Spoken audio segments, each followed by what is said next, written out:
So let's get right into it, and let's call it right. Let's keep it real here on True School Sports, because what I just witnessed, what I just saw on the zone, from the friendly confines of Oceanside, San Diego, California, what I just witnessed was easily one of the biggest shit shows I've seen in boxing over the last 2 years, without a shadow of a doubt.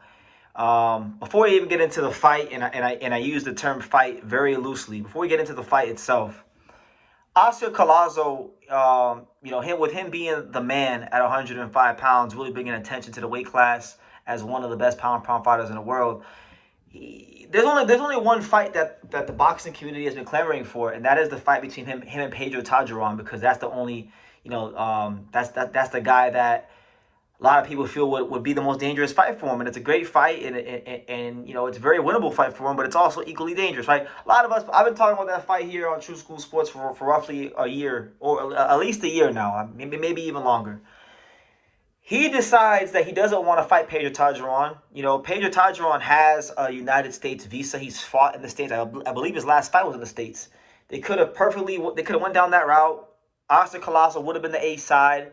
They could have paid him good money to come to the States. What do? They decided to make Oscar Collazo fight Joe Canoe from the Philippines. He has visa issues.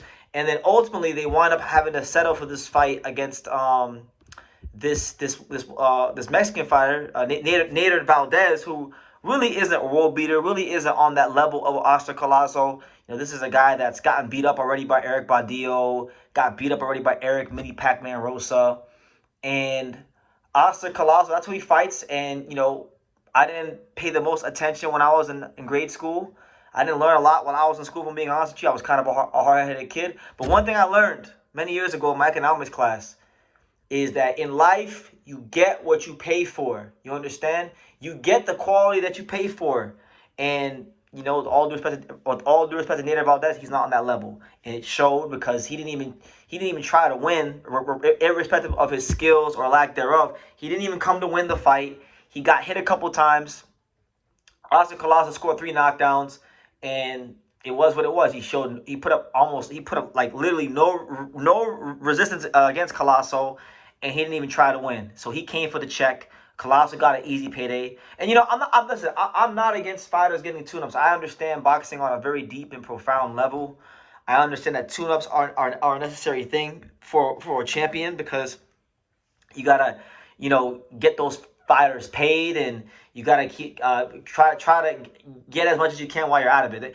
There's a process to these things, right? I understand these things, but there's a fine line between fighting a good game opponent who comes to win that the fighter is just better than, versus an absolute garbage, just shit show of a fight. And that's what this was, because Neider Valdez was incapable and did not even come to win this fight. So that's already bad enough as it is on its own. But then now you got the Zone, you got Chris Mannix, you got the machine of boxing of Golden Boy. I'm a big wag of my finger to Golden Boy, to Eric Gomez, to De La Hoya, to even my man Rick Glazer. If he had something to do with this, because I know sometimes he plays a part in getting opponents for Golden Boy. Even him, that's my guy.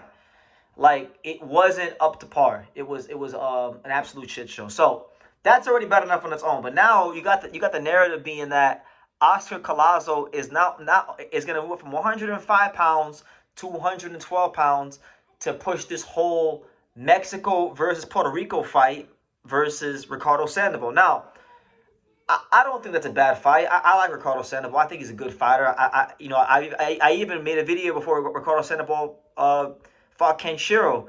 I said that Ricardo Sandoval to me was the most underrated and underpromoted fighter in America that hadn't won a world title yet, and he made good on that, and he's now become he's now went ahead and become like a legitimate unified champion. So I got love for Sandoval, and I think Collazo versus him is a great fight. But if he is to go to 112 pounds, to go to pursue a fight up there, and he's even said that he's going to go up there and stay up there, I'm going to say outright, he ducked Pedro Taduran. He didn't want no smoke with Pedro Taduran. He didn't want those bricks to get put on him, and they protected him. They put him in a witness protection program. And even worse than that, because even worse than that, the 112-pound division, I feel, or the 108-pound division, which he's also going to skip if he goes to fight Sandoval, it's got really good fights there for him, and at least one attractive matchup commercially, because he's Puerto Rican. The current unified champion, Rene Santiago, he's Puerto Rican.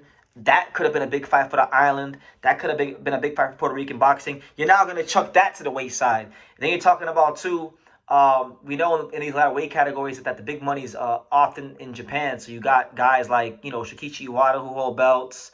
Yugo Osaki, who I told you guys about for a long time now. I think Yugo Osaki will win a world title in the next, 6 to 8 months.